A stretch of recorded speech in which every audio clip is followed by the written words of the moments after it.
அடுத்தது திரு கலைச்செல்வம் அவர் பாட போறாரு. சாங் நம்பர் 1565, 1565 பாடல்.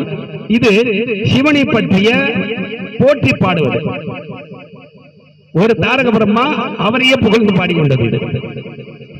ஏன்னா சிவனும் அவரேதான், கிருஷ்ணனும் அவரேதான், ஆனந்த மூர்த்தியும் அவரேதான்.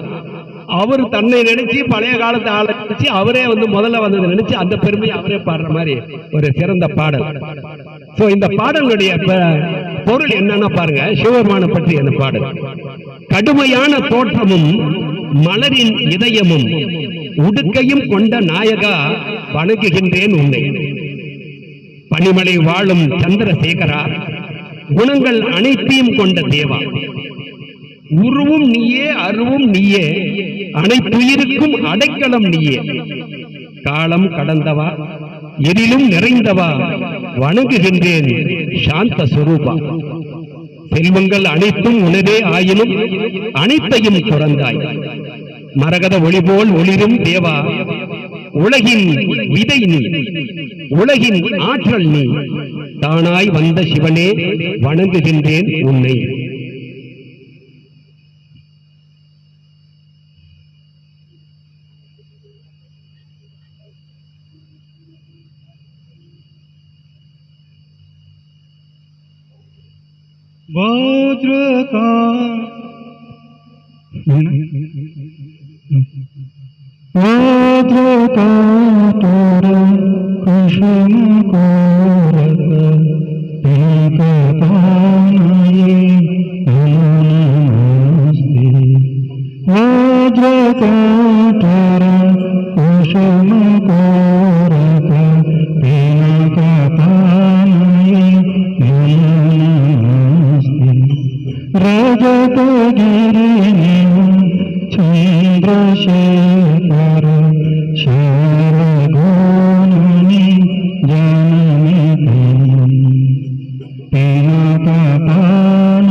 நன்றி.